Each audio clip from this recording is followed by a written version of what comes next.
Aplauda o Senhor. Aleluia. Amém, amados? Vamos ler a palavra? Lucas 8, do 4 ao 15, nessa manhã de ceia. 4 níveis de maturidade de todo cristão. Diz assim a palavra: reunindo-se uma grande multidão e vindo a Jesus, gente de várias cidades, ele contou esta parábola. O semeador saiu a semear. Enquanto lançava a semente, parte dela caiu à beira do caminho. Foi pisada e as aves do céu a comeram. Parte dela caiu sobre pedras. E quando germinou, as plantas secaram, porque não havia umidade. Outra parte caiu entre espinhos e cresceram com ela e sufocaram as plantas. Os espinhos cresceram e sufocaram as plantas. Outra ainda caiu em boa terra, cresceu e deu boa colheita, a 100 frutos por uma semente. Tendo dito isso, exclamou: aquele que tem ouvidos para ouvir, ouça. Seus discípulos perguntaram-lhe o que significava aquela parábola. Ele diz: a vocês foi dado o conhecimento dos mistérios do reino de Deus, mas aos outros falo por parábolas, para que vendo não vejam e ouvindo não entendam. Este é o significado da parábola. A semente é a palavra de Deus. As que caíram à beira do caminho são os que ouvem. Então vem o diabo e tira a palavra do seu coração, para que não creiam e não sejam salvos. As que caíram sobre as pedras são as que recebem a palavra com alegria quando a ouvem, mas não têm raiz. Creem durante algum tempo, mas desistem na hora da provação. As que caíram entre espinhos são as que ouvem, mas ao seguirem seu caminho, são sufocados pelas preocupações, pelas riquezas e pelos prazeres desta vida, e não amadurecem. Mas as que caíram em boa terra são os que com coração bom e generoso ouvem a palavra e a retêm e dão fruto com perseverança. Você pode dizer amém? Você pode aplaudir a palavra?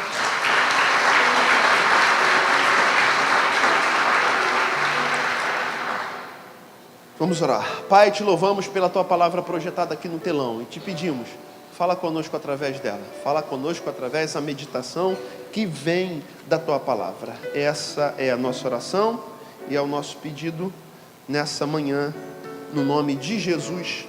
Amém e amém.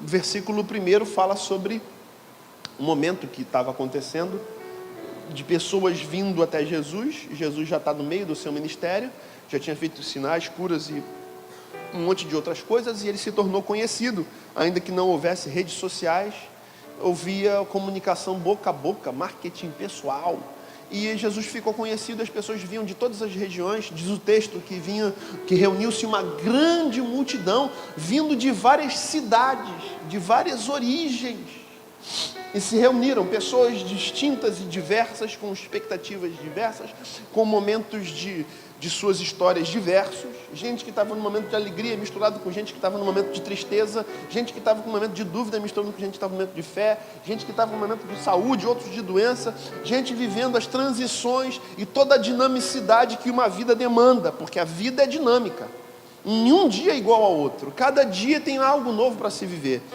e a vida é dinâmica, ninguém entra 2 vezes no mesmo rio, dizia o poeta e dizia a canção. Porque quando você entrou no rio hoje, se você entrar no mesmo lugar, no mesmo rio amanhã, as águas que vão estar passando não serão mais as mesmas, serão outras.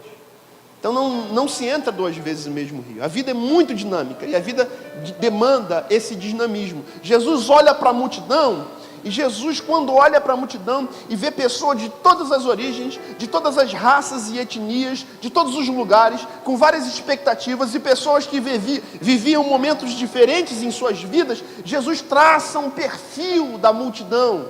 Jesus classifica essa multidão em 4 grupos de pessoas distintos. 4 níveis de maturidade que todo aquele que segue Jesus desenvolve. 4 níveis de uma vida cristã que cada um de nós somos enquadrados, quer queira, quer não. Cada um de nós está num desses momentos. E Jesus olha para aquela galera, Jesus diz uma parábola para os discípulos e a multidão ouvindo. A multidão não entende, para os discípulos ele explica, porque os discípulos tinham maturidade para entender. E ele vai explicar o significado da parábola, de uma alegoria, de uma história parabólica. Não vai direto ao ponto. Conta uma história para tentar explicar uma situação. Nossa vida é assim, né? Nós somos classificados. A gente vive momentos. Tem gente aqui que está em momentos bem tristes. Tem outros aqui que estão em momentos mais felizes da vida. Tem gente que está muito bem, tem gente que não está tão bem. Tem gente que achou o amor de sua vida. Tem gente que está à procura. Tem gente que se encontrou profissionalmente. Eu faço exatamente o que eu quero e eu sei que eu vou trabalhar nisso o resto da minha vida.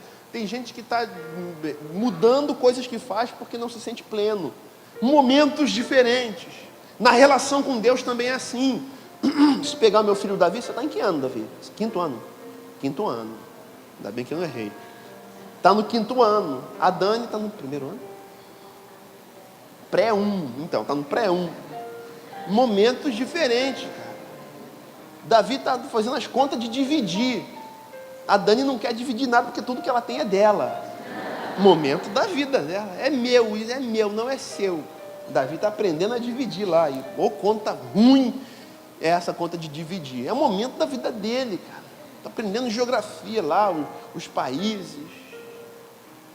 O que é a Caatinga, né? Que lá do Nordeste, não a Caatinga do Nordeste. Geografia, ele estuda isso nesse momento. É o momento da vida dele. A Dani vive outro. Quando eu tinha 20 anos, meu sonho era um. Quando fiz 40 esse ano, meu sonho é outro, completamente diferente. Por quê? Porque a vida tem essa dinamicidade. Mas uma coisa é certa, ao longo da vida, a gente precisa progredir. A nossa luta lá atrás era inaugurar a igreja.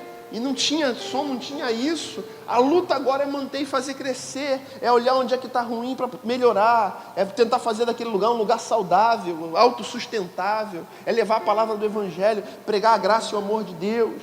Cada momento é um momento que a gente vive. O momento do pastor lá em Bangu é um momento específico. Cada momento é um momento. Mas o natural é que nós cresçamos com o passar do tempo. Que as experiências que nós vemos a viver nos tornem mais maduros e mais capacitados. E maduro não tem a ver necessariamente com ser velho ou com ter uma idade avançada. Maturidade. Capacidade de tirar lições das dores da vida e não cometer os mesmos erros. Maturidade. Não dá murro em ponta de faca. O casamento, nós vamos falar sobre isso no jantar de casais. O casamento precisa amadurecer, passar pela tenridade, a infância do casamento. Falamos sobre isso aqui no outro domingo, né? Que o casamento tem uma época da paixão, os primeiros 1 ano e meio. É paixão. Depois disso, depois a paixão acalma. Aí que você vai ver se é isso que você quer para a tua vida, porque você já conhece os defeitos, aí você mede, os defeitos compensam as qualidades? Não, tem muito mais defeito do que qualidade, então não dá para ficar junto. Não tem como eu casar com alguém que tem muito mais defeito do que qualidade. Então o namoro serve para isso. Então tem um tempo de maturação e de maturidade, e lá na frente se toma uma decisão que vai para a vida inteira, baseada não na paixão, mas no amor, que é um sentimento mais sublime e mais calmo, que olha para o futuro e que quer construir uma vida junto. A paixão é pentecostal, posso ouvir amém? É o fogo, aleluia. É bom paixão, mas o que constrói uma vida é o amor. Paixão passa. Ok, vou deixar isso para o jantar de casal, senão aprofunda. Natural é que a gente amadureça e cresça também na nossa relação com Deus. E Jesus olha para aquela multidão toda, uns com expectativas de cura, outros com expectativas pessoais, outros com expectativas profissionais. Ele olha para uma multidão enorme, como essa multidão que está aqui nessa manhã, e Jesus as classifica. Jesus olha para aquela galera toda, e Jesus fala de uma parábola do semeador. E ele vai dividir todas aquelas pessoas em 4 grupos. Ele vai repartir. E dentro desses 4 grupos ele vai classificar os níveis de maturidade da tua e da minha relação com Deus. Te pergunto nessa manhã, como está a tua relação com Deus? Pergunta isso para o teu irmão. Eu quase não peço para você perguntar nada para ele, então hoje pergunta. Como é que está a tua relação com Deus? Pastor, minha relação com meu marido está brava, mas com Deus está boa. Aleluia. E aí Jesus olha, e Jesus conta uma parábola. Jesus olha aquela multidão que veio para estar com ele, aquela galera que veio para estar na presença dele, que veio para o lugar onde ele estava, que veio buscá-lo, todo mundo vindo para Jesus. Jesus olha para eles e os classifica em 4 grupos. E ele diz, e ele faz isso em torno de uma parábola. Cada uma das sementes é um nível de maturidade e de relação que você desenvolveu com Deus. E é um nível progressivo, você vai passando do primeiro até o último. Cada semente que o semeador planta, cada tipo de solo é um tipo de coração, é um tipo de relação de gente que se relacionou com Deus e que às vezes parou num desses degraus dos níveis intermediários da relação com Ele. E o que Jesus quer é que nós chegamos no último, na semente que caiu em boa terra. Esse é o que Deus quer. Só que tinha gente em todos os níveis. Primeiro nível, está lá já vamos direto para lá para a gente ganhar tempo. Está lá no versículo 12, olha o que diz o versículo 12, que é Jesus explicando a parábola. As que caíram à beira do caminho são os que ouvem a palavra, né? Ele falou que a semente é a palavra. No versículo anterior ele fala isso, a semente é a palavra. As que caíram à beira do caminho são os que ouvem. E então vem o diabo e tira a palavra do seu coração, para que não creiam e não sejam salvos. Então a salvação tem a ver com a fé. E a fé tem a ver com a palavra. Porque a fé vem pelo ouvir a palavra de Deus. Então foi exposto a palavra entrou. Veio um diabo e usa a voz de alguém para arrancar a palavra. Para quê? Para que você não seja salvo. Porque quem que te salva? Jesus. Como te salva? Pela palavra. Me lembro que há um tempo atrás, eu estava saindo para almoçar, passou um diretor da empresa que trabalha, a gente foi andando junto, que a gente estava caminhando. Aí falou, almoça comigo. Estava eu, meu gerente e o diretor. Almoça comigo, vamos aproveitar para conversar. Aí fomos almoçar junto, eu, meu diretor, meu gerente. Então, no meio da comida lá, meu diretor perguntou, cara, você é pastor, né? Eu falei, sou. A tua igreja é pentecostal? Eu falei, é. Aí ele, o que é pentecostal? Pentecostal tem a ver com Pentecoste. Então hoje a igreja pentecostal é que crê no movimento do Espírito Santo. A igreja histórica, ela não crê que o Espírito se mova como foi na época do Pentecoste. Os tradicionais, históricos, creem que os dons cessaram. As pentecostais creem que os dons continuam, que Jesus ainda faz, Jesus ainda cura, Jesus ainda liberta, ainda batiza no Espírito Santo, dá dons para os homens. Aí fui falando, cara. Não, porque minha mãe está indo na igreja. Aí falou o nome da igreja que a mãe dele frequenta lá no Recreio. Aí começou a perguntar para mim de igreja, cara. Começou a perguntar de salvação, de fé. Um diretor de uma empresa de tecnologia. Um cara cético. Um cara pragmático. Vale o que faz, porque tem que ser. Ele decide o tempo inteiro. O cara abriu o coração, cara. Me deu uma bola quicando para eu mandar de voleio, igual o cara que fez o gol ontem. E, caraca, eu comecei a falar, nem comia mais. E perguntava, eu respondia. E eu falando da palavra, sem falar que a Bíblia, eu falando da palavra, sem falar da palavra. E foi assim, cara, porque a palavra, você ouve de Deus, isso entra no teu coração, gera fé, e muda você de dentro para fora. E ele ouvindo, cara, eu falando, ele comendo. E eu vi que ele estava comendo muito, meu chefe estava comendo muito também, e eu não estava comendo nada, estava só falando. Aí eu vi que ele estava com o prato vazio, eu falei, vou dar uma parada para dar umas garfadas, senão eu vou ficar com fome, minha comida vai esfriar. Parei para dar umas garfadas. Na que eu parei para dar umas garfadas, uma outra pessoa que estava comendo com a gente falou assim, mas se você fizer tudo errado, na próxima vida, quando você reencarnar, você vai ter um tempo para poder recompensar. Maluco. Vontade de enfiar o garfo naquela boca, cara. Miserável, cara. Miserável, cara. Filho do diabo, cara. Aí meu chefe olhou para meu diretor olhou para ele, não deu nem ideia, continuou me perguntando. Eu falei, aleluia. Cala a boca dele. Porque eu sei que o meu diretor está no primeiro degrau da fé, cara. Sendo exposto para a palavra. Então os que estão, ele está ali à beira do caminho, e o caminho, os que são do caminho são a igreja. No início não se chamava igreja, chamava os do caminho. Por muitos anos foi assim. E meu chefe está ali à beira do caminho. Eu estou plantando uma semente de alguém que não está no caminho, ele está à beira. E a semente está entrando, cara. A fé vai vir nele depois, quando ele começar a refletir. E o processo de regeneração que é feito pela palavra, regerados para uma nova consciência, acontece a partir da reflexão na palavra que foi pregada. Então vai ficar no martelando, e o Espírito vai vir e vai lembrar. O Espírito vos convencerá do pecado, da justiça e do juízo. O Espírito vos fará lembrar de todas as coisas. Então, alguém anuncia a palavra, você vai para casa e o Espírito fica falando contigo lá. Cara, o que aquele pastor falou é verdade, aquele teu amigo falou de Deus é verdade. E aquilo vai entrando e vai te mudando de dentro para fora. Vós estáis limpos pela palavra que eu vos tenho falado. Jesus disse isso lá em João 15. Cara, mas foi uma garfada que eu parei. Mas se você morrer pode ficar tudo como está. Se você morrer na próxima vida, você pode reencarnar para pagar, para consertar teus erros. Cara, tentando desconstruir em uma frase, cara. Ninguém perguntou nada para aquele miserável. Em uma frase ele veio para desconstruir tudo, cara. Claro que ele não sabe. Mas eu sei quem estava lá. Eu sei, cara. E essa é a maior batalha, porque é o primeiro nível. Qual é o objeto de luta? Crer para ser salvo. É o primeiro ringue, cara. E tem gente que está nesse nível. Poxa, mas eu me converti, mas eu vou lá e na rede social a pessoa posta uma imagem de uma, como minha esposa estava me mostrando, posta uma imagem de um santo lá, uma imagem. Esse aqui é meu protetor. Ele é convertido e vai lá e bota, amém, é meu protetor também. Peraí, cara. Não bate. Você foi salvo pela fé, só há um mediador entre Deus e os homens, Jesus Cristo. Como é que você crê em outros mediadores? Não está de acordo com a palavra. Então é alguém que começa a crer e os conceitos precisam ser firmados. Alguém que está no primeiro degrau. E o que essas pessoas precisam?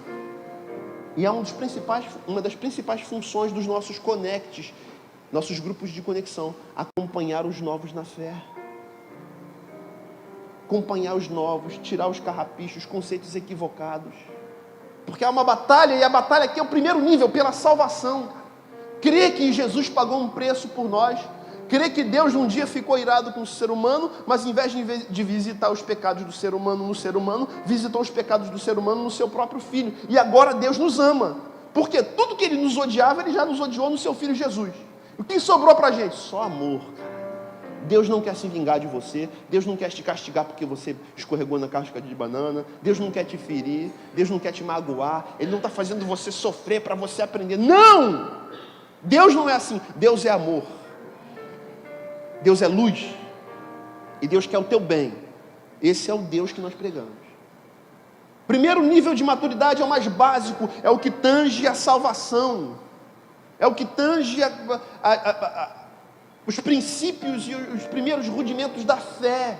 Esse primeiro momento que você está começando a ouvir de Jesus, que a palavra de Jesus está entrando no teu coração, e o campo de batalha é pela salvação, por você decidir crer que Jesus já pagou um preço por você, e que está tudo pago, tudo consumado, que o véu de separação foi rasgado, e que Deus agora tem livre acesso ao teu coração através de Jesus.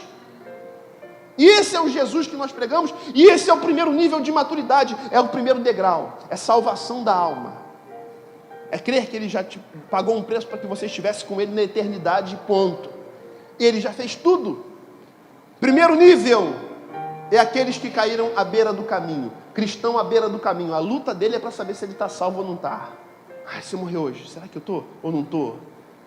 Como é que é isso? Quanto eu tenho que fazer? Quais são todas as coisas que tem que fazer para ser salvo? Você só precisa crer, para que não creiam. A batalha é por crer. É o primeiro tipo de cristão, primeiro nível de maturidade, beira do caminho. Segundo nível de maturidade, segundo degrau, que você precisa crescer e amadurecer para viver. Versículo 13, Jesus chama de O segundo solo, né? Segundo tipo de solo, as que caíram sobre as pedras. É um outro contexto. São as que recebem a palavra com alegria. Pô, mas que palavra. Pô, pastor, Deus te usou para falar comigo hoje, aleluia. Nossa, eu voltei para casa tão bem, tão feliz. Eu cheguei triste e fui embora alegre. Recebe com alegria quando ouvem, mas não tem raiz.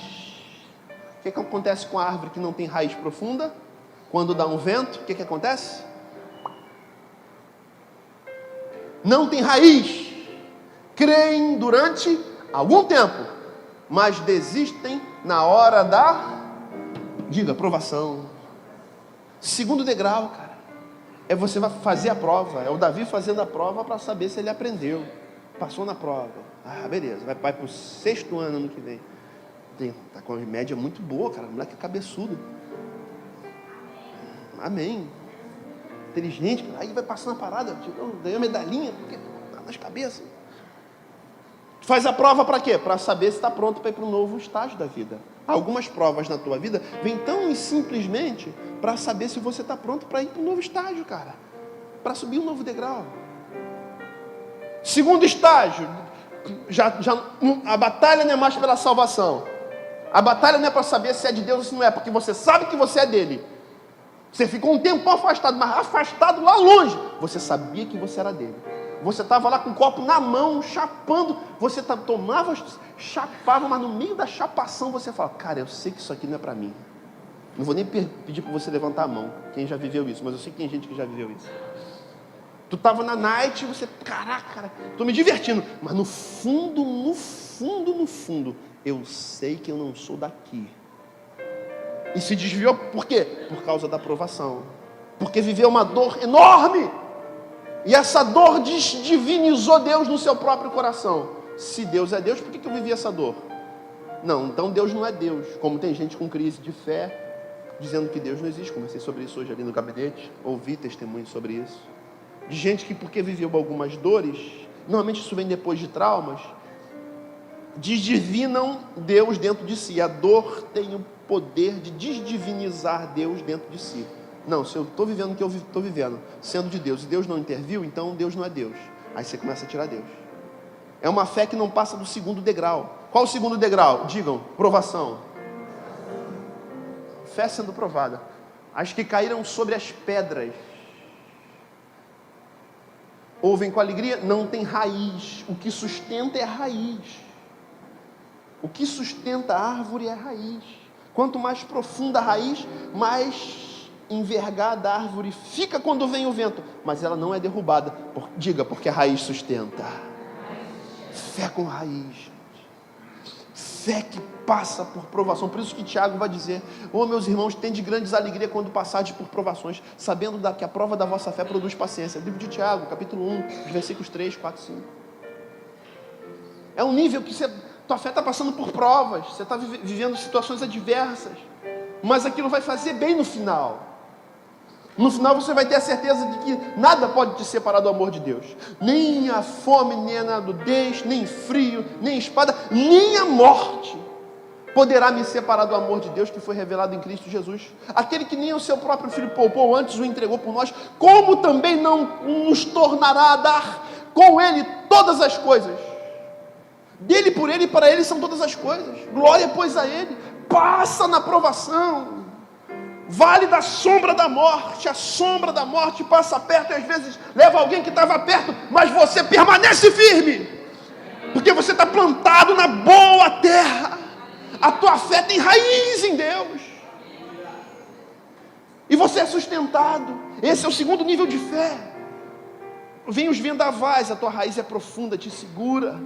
Vem os vendavais e sopram, e você permanece firme, você tem raiz, você sabe quem você é. Você não muda a tua teologia em meio às dores, por causa das dores. Eu sei quem é Deus, eu sei quem eu sou, e essa dor aqui não muda quem Deus é, nem muda quem eu sou. Eu tenho uma raiz. Minha fé sobrevive às provas. É o segundo estágio da nossa fé. Tem gente que está nesse estágio, aqui nessa manhã. Deus quer te levar para um estágio novo, meu irmão. Deus quer te levar para a boa terra. Deus vai ver teus frutos 100 por 1. Passa por provações, vai servir num time, aí, poxa, o líder falou uma coisa, não vou me submeter não. Não entende que a autoridade não é a pessoa, mas é a função que a pessoa desempenha. Aí, um exemplo aqui que eu dei antes, Sônia está organizando a festa, uma responsabilidade enorme dela para resolver barracas, para resolver doações, para resolver quem vai ficar com o quê. E ela está tentando resolver, aí tem gente que fica ali, não, mas eu não concordo que a gente faça um evento, porque o recurso vai todo para Belfor Roxo. Vai se converter, meu irmão. A igreja do reino de Jesus, para ser plantado para Jesus. Uma vergonha nessa cara, desculpa a expressão, uma vergonha nessa cara, cara. Não passa a prova, você não está vendo que não consegue. Mas a Sônia está se achando, né? Está dando ordem para todo mundo. Não, cara, a responsabilidade dela é grande. Com tudo, para que tudo flua. Então, entenda, estou usando o exemplo aqui da Sônia, mas é o que não está acontecendo. Estou falando para usar uma situação da nossa semana aqui. Que a questão aqui é maior, é de uma igreja, é de vidas que vão ouvir de Jesus lá em Belfor Roxo, e você é participante disso. Posso ouvir um amém? Você é participante, cara. Os discípulos de Jesus brigando, discutindo para ver quem era o maior, quem tinha mais autoridade, quem mandava. Da descida do monte, brigando. Por quê? Porque Jesus chamou 3 para ir para o monte, Pedro, Tiago e João. Quando eles descem, eles começam a brigar. Quem é que é o maior? O maior sou eu, porque Jesus me chamou para o monte e não chamou você, cara. Tem a nata, o staff, o primeiro escalão, e tem os outros apóstolos ralé. Posso ouvir misericórdia? Cara, ser humano é uma uma mediocridade, né? Eu sou melhor, eu sou maior. Aí Jesus, eu vi aquele smile, emoticon, né? Que tem a carinha do cara assim. Imagina Jesus, meu Deus do céu. Você pega Marcos 5, que é o Marcos 5, 6 e 7, né?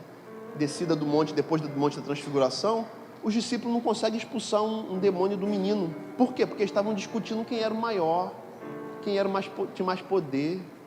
Entre Paulo e Apolo, essas palhaçadas. Vou te dar uma palavra de Deus agora para a tua vida. Cresce, pelo amor de Deus. Para de palhaçada, de mimimi, cara. Vamos servir a Jesus, cara. Para de bobeira, cara. Aí as provações. O El Negão, ele está mandando eu fazer um negócio. Pediu para eu fazer um negócio de um jeito, mas vou fazer do meu jeito, porque quem sabe sou eu. No louvor. Não, ele é líder. Tem 20 anos, eu tenho 30. Como é que ele vai falar comigo o que tem que fazer? Não entende que o El é líder porque ele assumiu uma responsabilidade, faz as escalas toda semana, cara. Gerencia os conflitos. Ao invés de ajudar, cria problema Cadê o El? Está lá no som ajudando. Cria problema para o El. Não tem isso, mas eu estou dando um exemplo aqui. Aí a fé está sendo provada, cara. Aí ele me pediu para fazer vou fazer B. Me pediu para cantar assim, eu vou cantar assado. Ele é do contra. O problema não é com o El. O problema é que essa pessoa tem problema com seus pais. E como ela não consegue se submeter aos pais, e a guerra com os pais é constante, vem para a igreja e arruma problema com as lideranças. Por quê? Porque essa pessoa não sabe lidar com autoridade em casa. Quem não sabe lidar com pai e mãe vai arrumar problema com o pastor, vai arrumar problema com líderes. O problema de rebeldia é na alma dela. Ela está aqui, ó. Desistem na hora da aprovação. Aí o líder chama a atenção, o que a pessoa faz? Não vai ficar mais nessa igreja não, cara. Os caras ficam arrumando problema. Ele não gostou de mim não, ele não foi com a minha cara. Não vai ficar nessa igreja não. O que acontece? Desiste na hora da aprovação. O problema não é a igreja, é a pessoa. É ela com a fé dela. Ela não amadurece. Quem são essas pessoas? Os que caíram sobre pedras. Não tem raiz. Não é o caso aqui, mas a gente tem aqui. Ele era da Batista Tradicional, primeira de Nova Iguaçu. Na segunda ele ia na Assembleia. Na terceira ele ia numa presbiteriana. Na quarta ele ia numa metodista. Na quinta era o dia da Assembleia de novo. Na sexta era o dia da presbiteriana de novo. Domingo ele ia na igreja dele, primeira Batista de Nova Iguaçu. Eu falei, maluco, a tua cabeça deve ser uma parada muito louca, cara. Porque você deve crer na eleição, na predestinação. E você é arminiano e calvinista e tudo misturado dentro dessa cachola maluca tua, cara. Quem é teu pastor, cara? Não, eu gosto de fulano de tal, fulano de tal, fulano de tal, fulano de tal. Cara, mas quem é o meu pastor? É o pastor da primeira batista. Cara, você é tudo, menos batista tradicional. Não, eu sou batista tradicional, mas tu fala em línguas, falo. Mas sou batista tradicional, tem uma coisa errada, cara. Não bate. Quem é teu pastor? Fala a verdade. Não, meu pastor é Jesus. O Senhor é meu pastor, nada me faltará. Beleza, agora tá se revelando. Né? Tu não tem ninguém, velho. Tu não obedece a ninguém. Você faz só o que você quer que dá na tua telha. Você não se submete a ninguém na igreja. Por isso que os teus frutos todos apodrecem. Você não ganha ninguém para Jesus. Você não faz nada de útil para ninguém. Você está na igreja todo dia, você é fuga. Porque a tua vida é uma droga. Aí chora. Porque é verdade, cara. Hoje, algumas pessoas, poucas, passaram nossa igreja assim. Problema com os pais, aí não consegue se submeter. A gente dá uma orientação, vai para o outro lado. O que a gente pode fazer? Obrigar? Não, cara. Então vai, filho. Aí não consegue ficar em lugar nenhum. Não consegue. Não tem identidade. Não tem finca, não gera fruto. Qualquer provação que chega, vaza. Desistem na hora da provação. Segundo grupo, sobre as pedras. Caíram sobre as pedras. Não suportam provação. Terceiro grupo, já não está mais provação. Terceiro grupo, versículo 15, versículo 14. Versículo 14. Estou correndo.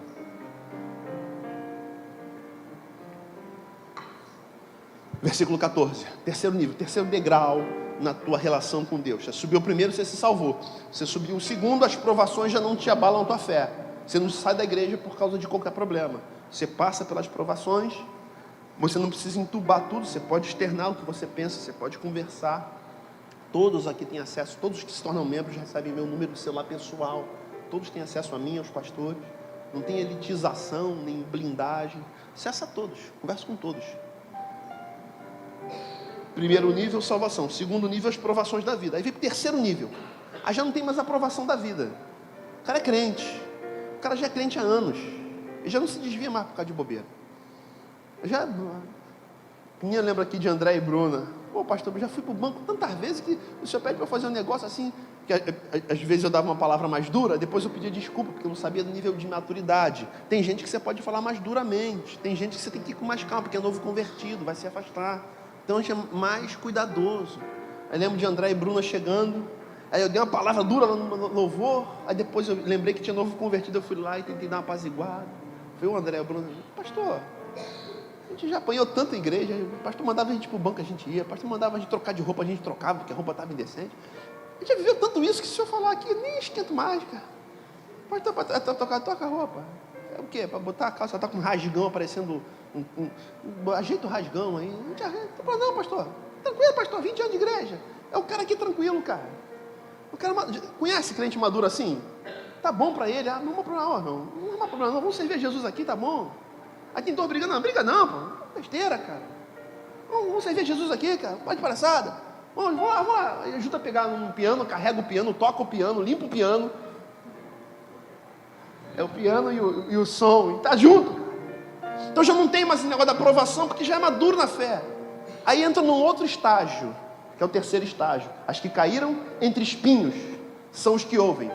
Mas ao seguirem seu caminho, já estão no caminho. O que estava à beira do caminho não estava no caminho. O que estava em pedregais foi plantado no caminho, mas tinha uma pedra e não cresceu. Esses daqui, eles seguem no caminho, mas ao seguirem no caminho, são sufocados pelas preocupações, riquezas e prazeres. Não é mais a luta pela salvação, não é a luta pela aprovação. A grana fala mais alto, o trabalho vai sempre falar mais alto.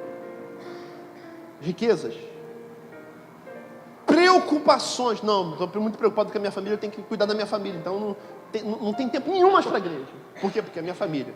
Eu estou preocupado com a grana, estou preocupado eu tenho que me divertir também, sou filho de Deus, e tem mesmo. Isso não pode roubar de você a tua identidade. Então já não é mais provação, nem é mais o diabo tentando arrancar a palavra, porque você já é de Deus. Mas é gente que não frutifica porque não prioriza. É gente que gasta tempo com a rede social para falar todo tipo de coisa, mas não compartilha uma palavra, não compartilha um versículo, não compartilha um vídeo desse pastor que vos fala. Agora eu estou puxando a sardinha para o meu lado. Não precisa ser ouvido a pregação, não, um videozinho, cara, que você vai abençoar alguém. É o crente que há muito tempo, mas está tão preocupado com os prazeres e com o dinheiro e com o sustento de sua família. As preocupações são legítimas e com ter entretenimento e prazer. Tudo isso faz parte da vida e é muito importante. Eu canso de falar isso aqui, mas que isso não pode tomar o lugar principal. Já não traz mais ninguém para a igreja, cara. Já não convida ninguém para a igreja. Já não evangeliza ninguém. Já não está nem aí para o testemunho que dá. Eu coordeno uma equipe, 5 pessoas hoje. Cara, acabou de chegar um crente no meu time. Mais tempo de crente que eu, cara. Mais velho que eu. Na minha equipe eu sou mais novo. Eu sou o caçula da equipe inteira que eu coordeno lá. 5 cabeças. Diretamente trabalhando comigo. Chegou um crente de 48 anos, cara. Pior de tudo, de Nova Iguaçu. Posso ouvir misericórdia? Me achou lá. Veio trabalhar comigo. Cara, tem um crente do meu lado. Todo dia agora. Se no meu dia a dia de trabalho fosse de qualquer jeito, eu ia estar ferrado. Porque agora ia ter alguém me observando. E alguém que é crente. Só que com ele eu sou do mesmo jeito que eu sempre fui. Do jeito que tem que ser, cara. Não dou mau testemunho. Ele não vai me ver fazendo piada, nem insinuações nenhuma com nenhuma mulher de trabalho. Nenhum tipo de assédio ele vai ver. Porque isso nunca aconteceu. Porque a minha vida sempre foi assim. Agora eu não vou precisar mudar porque eu tenho um crente me olhando. Já viu aquela camisa? Tem um crente me olhando? Continua olhando? Não é bem um crente não, mas tudo bem. Agora tem um crente me olhando, cara.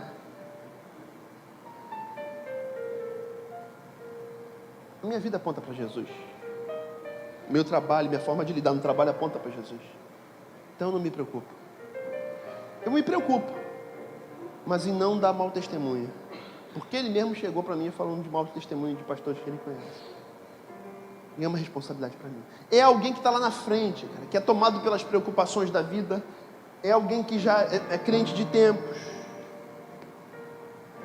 E você pegar, olha só, as preocupações, as riquezas e os prazeres da vida o sufocam e não amadurece. Esse tipo de gente é gente que não amadurece, para nesse estágio, cara. Usa a sua rede social para falar um monte de coisa, fala muito pouco de Deus. No seu ambiente de trabalho fala de tudo, mas menos de Deus. A vida não consegue apontar para Jesus em momento nenhum. Não convida ninguém para a igreja, não convida ninguém para ser de Deus, não testemunha. É alguém que, quando ele fala de preocupações pelas riquezas, prazeres, preocupações, riquezas e prazeres, é alguém que olha só para si, cara. É alguém que já relativizou o evangelho, que despriorizou o evangelho e que só pensa em si, se centrificou, se colocou no centro e a relação com Deus ficou em segundo lugar. É alguém que não pensa no time, pensa em si. Aí você pegar um exemplo bem próximo e contemporâneo, Neymar no jogo contra a Suíça, dando os firula, os trecos lá dos pedalados, os lençol, aqueles trecos lá, brigando com o juiz, jogando a bola no chão, e aí toma um cartão. Se tomar um segundo, a gente está frito de novo, que nem na última Copa, que ele quebrou os trecos lá das costas, e aí a gente ficou sem Neymar, e deu ruim para o Brasil. Mas o Brasil perdeu não foi porque o Neymar não estava. Na minha opinião, o Brasil perdeu porque o Thiago Silva não estava. Porque o Thiago Silva tomou o segundo cartão, porque ele se colocou na frente do goleiro da Colômbia, se eu não me engano. O cara ia sair com a bola, o Thiago Silva passou por aqui de propósito. Aí ele foi sair, chutou em cima, o juiz deu cartão amarelo, o Thiago Silva saiu, entrou aquele zagueiro ruim lá da Alemanha, um que tinha um cabeção. Dante. Cara, pensa numa tristeza. Lembra disso? Você dá lembrar disso? Os caras rabiscaram Dante para lá e para cá e fizeram um monte de gol. Por quê? Porque o Thiago Silva só pensou em si. Só pensou naquele momento. Aí Neymar contra a Suíça. Foi contra a Suíça? Não, foi o segundo. Costa Rica só fez o gol no final. Neymar jogando para si, gente. Fazendo firula, brigando, dando pitizinha. Jogando, aí toma cartão. Ainda influencia o Coutinho, que é o craque da Copa, que foi descoberto no Vasco. Diga-se de passagem. Eu falei pro Davi, essa Copa vai ser a Copa do Coutinho, Davi. Escreve isso aí, hein? Não falei, Davi? Então, Davi viu. Daí influenciou o Coutinho falou, é mesmo, porque ele é uma referência. Por que o senhor fez isso? Aí o juiz, pá, amarelo no Coutinho. Cara, a pessoa, se a gente fica sem Coutinho, Neymar, acabou, gente. Tem Fred, atacante, Tyson. Já era, gente. Não dá nem para quarto lugar nessa tristeza. Aí pega o Neymar no último jogo. O cara deu uma pernada, ele... Daqui a pouco ele parou, ele deu aquelas roladas, né? Daqui a pouco ele parou, levantou. Oh, desculpa aí. O que aconteceu com esse menino? Aí deve ter feito uma consultoria com Duda Mendonça. Neymarzinho, paz e amor. Ficou, parou. Não fez firula, cara. Jogou pro time contra a Sérvia. E o time fluiu, cara. Ganhou tranquilo. Foi um jogo tranquilo contra a Sérvia. O desespero foi Costa Rica. Por quê? Alguém conversou com ele, cara. Ele amadureceu. Ontem a gente viu, gente, os dois maiores nomes da Copa, Messi e Cristiano Ronaldo. Os dois foram embora. Por quê? Porque não conseguem resolver sozinho nada. Qual é a seleção que vai ganhar? A seleção que for um time. O Brasil deu esses sinais no último jogo contra a Sérvia. Quem fez gol? Paulinho, lá do meio. O cruzamento de quem? Do Coutinho, né? Neymar não fala nada, não reclama de nada, quando apanha pede desculpa. Isso aí, entendeu que ele não é estrelinha. Parou com aqueles negócios, daqueles trecos, daquelas franjas de calopsita. O cara passou num salão de beleza. Enquanto os jogadores estavam aquecendo, o Neymar estava assim, ó. Ali entra que o cabelo nem balançava, meu irmão. Já mandou, cortou um break e já pintou. Você vai ver o Neymar que não está mais com o cabelo louro. Pro próximo jogo vai ser tudo cabelo pretinho. No último deve ficar só a franjinha do Cascão igual o Ronaldo, eu imagino. Vai evoluindo, né? São degraus. Terceiro nível de maturidade, você já não joga para si. Você joga para o time. E para o time de Jesus. Você sabe que você sozinho, você não é estrela. Mas que se você estiver no time, a coisa toda vai funcionar. Você já não é mais sufocado pelas riquezas e pelos prazeres dessa vida e pelas preocupações. Isso tudo tem o seu valor, cara. Dinheiro é importante. Se preocupar com as pessoas e situações é importante, porque você pode se precaver. Prazeres, alegria, sim, é importante. Só que não toma o lugar principal. Aí você sai desse estágio, do terceiro estágio, né? Que ele chama de entre espinhos. Que não é sufocado por tudo. Você sabe que você tem um papel no time onde você serve. Você sabe que você tem um papel na igreja onde você foi plantado. Você sabe. E você sabe que você é importante. Não precisa ninguém falar porque você sabe. E porque você sabe, você serve. Você não espera reconhecimento. Você não espera... Você serve porque você faz o teu melhor. E você é assim, você amadureceu, cara. Vou fazer o melhor, vou tentar servir ali. Não consegui, vou tentar aqui, cara. E você vai achar um lugar para servir, porque o teu coração não está em ser visto. O teu coração está em servir. E aí você é encontrado por Deus, cara. E aí você amadurece. Você se torna maduro. Você amadurece. Aí você, cara, sabe que você é importante. Ninguém precisa dizer. Você sabe que na sua vida tem um monte de coisas que vão ocupar teu tempo. Mas aí você já não... Falta mais os cultos de domingo à noite. Pô, o domingo é o único dia que eu consigo. Aí você não vem no domingo à noite porque você ficou vendo Fantástico. Posso ouvir Misericórdia? Pô, pastor, mas eu me amarro nos cavalinhos do Fantástico, cara. Tá bom, um cavalo. Aí tem uma atividade do time e vem só para a atividade do time. Não, meu time é o time de pintura da igreja. Eu não vou nos cultos, mas eu vou em pintar, eu venho. Amadurece, cara, pelo amor de Deus. Amadurece. Não vou porque eu estou com um problema. Você está no segundo nível. As provações te impedem. Não vou porque eu não sei se eu sou de Jesus ou se eu não sou. Você está lá no primeiro nível de salvação. Os 3 níveis, cara, que você ainda não amadureceu tudo. Os 3 níveis que te impedem de amadurecer, que são processuais e que são progressivos. Aí você passa pelo terceiro, você se descentraliza, você sabe que o que você faz é importante, você sabe que foi Deus que te chamou, que foi Deus que te trouxe, você sabe que você não é responsável por tudo, mas a harmonia do teclado que você faz junto com as outras coisas dá uma parada. A harmonia do teclado junto com a voz do pastor acalma os corações. Como é que a palavra entra no teu coração? Pergunta, o teclado é importante ou não é? Cara, calma, velho. O moleque é bom, cara. Então você sabe do teu valor, cara. Você sabe. O que você faz não tem holofote, mas tem valor. Aí tu chega no quarto nível, boa terra. Para terminar, último versículo. Mas as que caíram em boa terra, subiu o último degrau, são os que, com coração bom e generoso, ouvem a palavra, a retém. Não retém as fofocas, não retém os problemas, não retém os desgastes, não retém as tretas, não retém os ranços, não retém. Retém o quê? A palavra. O que é ruim você bota no bolso furado, o que é bom você bota no bolso que tem fundo. Coração é bom e generoso. Ouvem e retêm a palavra. Dão fruto com perseverança. Perseverar, persistir, insistir, deixar de desistir. Isso é perseverar.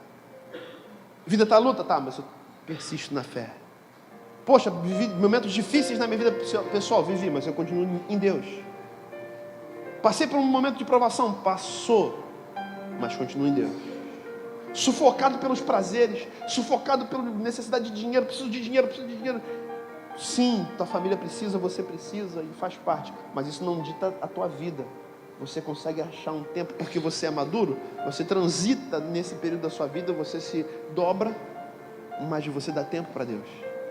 E você dá dons para Deus, você se oferta para Deus, e Deus te usa para frutificar e para gerar vida na vida de outros. Boa terra. Boa terra. Deus te chamou para ser boa terra. Deus te chamou para transitar nesses degraus, chegar do outro lado e ser alguém útil e relevante para a obra dele, para o reino dele, para a sociedade onde você está plantado. Boa terra. Você é boa terra nessa manhã. Vamos ficar de pé. Boa terra. Semente de Deus caiu numa boa terra. Aí você dá fruto. Aí você participa de Connect. Ah, mas eu sou muito ocupado. Um dia por semana você não pode participar de um Connect? Um dia você não pode abrir tua casa para receber um Connect? Um dia na semana você vai abrir tua casa uma vez por semana, 1 hora, 1 hora e meia, para fazer da tua casa um lugar onde a palavra de Deus vai ser ensinada e pregada e a gente vai se converter. Você não pode abrir tua casa uma vez por semana? Assumir esse compromisso você não pode, cara? Talvez falte maturidade, talvez falte prioridade, talvez falte a certeza de quem você é e o conhecimento de que você é filho, amado e querido por Ele. Deus te vê como boa terra nessa manhã. Vamos orar? Aleluia. Sinto tua presença aqui, Pai. Te louvo, te louvo, te louvo, te louvo. Oh, aleluia. Oh, aleluia. Te sinto nessa manhã, Senhor, te sinto. Alguns aqui foram envergados, Deus, pelas provações. Alguns estavam sendo envergados pelas incertezas. Será que eu sou de Deus mesmo ou não sou? Será que esse negócio de Jesus existe ou não existe? Será que é coisa da minha cabeça? Alguns são assaltados, e a tua palavra nessa manhã esquadrinha, limpa, fortalece, gera graça, aí se revela, Deus, porque essa palavra de Jesus não deu para muitos, Jesus só explicou para os mais próximos, por isso que ela é explicada nessa manhã. O Senhor se revela nessa manhã para a tua igreja. Tu és o noivo dono, o principal. Oh Pai, em nome de Jesus eu quero orar pelos meus irmãos. Tu conheces, Deus, as nossas fraquezas e as nossas limitações, os estágios da nossa relação contigo, da nossa vida contigo, Tu conheces, Senhor. Deus, que o cuidado da vida, o cuidado das riquezas, dos prazeres, que as preocupações não nos roubem de Ti e não roubem a nossa identidade de quem